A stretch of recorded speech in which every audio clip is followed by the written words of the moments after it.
Welcome to Spam Filter for Your Brain, bite-sized ponderings on how our thoughts influence our behaviour and our lives, and because we're all connected, how our thoughts impact the world. I'm here to help people reconnect with their bodies and declutter their brains. And I don't believe that we should just magically know how our emotions and our thoughts impact our lives if no one ever teaches us. So let's learn this stuff together. I wanted to give you a very breezy 3-step plan to focus on your goals.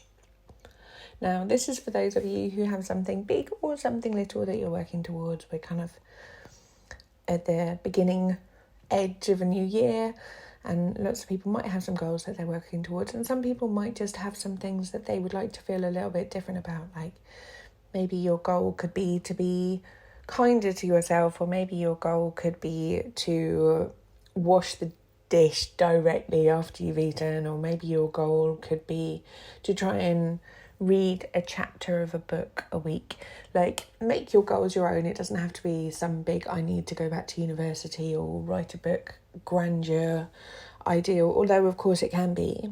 But there is a really simple 3-step plan that I think really will support you no matter what level or level of investment your goal will take. And firstly, the first point is to work out why you're trying to do it. Do you want to do it because you're trying to feel something different? Do you want to do it because you're trying to get away from a feeling that you're having at the moment? Working out the emotion that you anticipate you will be able to feel when the goal has been achieved is going to give you huge insight into what is motivating you, what is driving you, and most importantly, what's going to keep things on track when you're not feeling like everything's going your way or everything's working out in your favour. And in the middle of any big journey is some trudge and some boring, and knowing what you want to be feeling or what you're hoping you're going to be feeling is going to be the thing that motivates you through this little swamp. So trying to work out your why. The second thing is to break things down into manageable chunks. When we have a big goal or a sort of goal that feels like it's very far away from where we are now, it can be very off-putting to think that we have to do a whole load of little steps to get there. We want to make big leaps and jumps and be able to mark our own progress. But the truth is that consistency is the thing that gets anyone towards their goal. Marking and mapping out your journey towards where you want to be in the most small incremental steps is going to be the way that you carry yourself again through those trudgy days. Making your path to be full of little things that are frankly more effort to not do than to do is going to be the way that you carry on making little bits of progress every day towards where you want to be.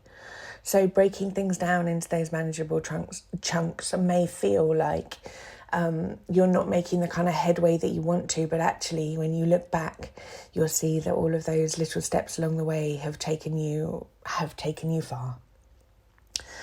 And the third thing is to stop trying to get things right, because perfectionism is the enemy of any great achievement.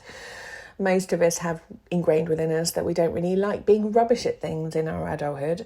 And when you have an idea of that you must be good at things or you must get things right or along the way, often what it does is just end up with people, yourself, myself, not taking the kind of action that you need to in these circumstances, because we're full of either somewhere between embarrassment and shame and start layering on all of this judgment about how we're not doing things right or we're not good enough or it's all falling apart already. And so you can choose your tactic, whether it is to try and be kinder to yourself, which is definitely what we teach at self-care school, but maybe it might be just something more gentle or more playful, like I'm going to actively try and get things wrong along the road, or I'm just going to try and make 3 big mistakes today, and just try and see what happens when you're actually taking the action and not allowing yourself to be off-put by those feelings of I haven't got things right yet. So your 3-step plan is work out your why, break things down into manageable chunks, and stop trying to get things right. this, I think, is a little game plan for life, whether your goal is something that you've just invented or whether it's something that you're yet to aspire to, even if it is just, as tiny as you've not been feeling well lately and you haven't gone out much and a friend's invited you out for coffee. You could still use this game plan for that kind of thing, working out your why, breaking out all of the steps that it would take, including your steps to get home, and then stop trying to do things right. Work out that you can arrive there, say that it's been a bit of a struggle and that you only want to stay for 10 minutes. It's all still part of the game plan. I hope that this is useful for you this week. I hope that you're able to apply it to things in your life. And if you do, I'd love to hear about it. Please do drop me an email over at hello@HeardinLondon.com. If you've been enjoying what you're hearing on the podcast, you will love Self-Care School. Self-Care School is longer versions of this, more in-depth and more personalised. We have a whole hub of courses from body image to boundaries, perfectionism, time management, and a whole range of other topics. You name it, there's probably a course on it.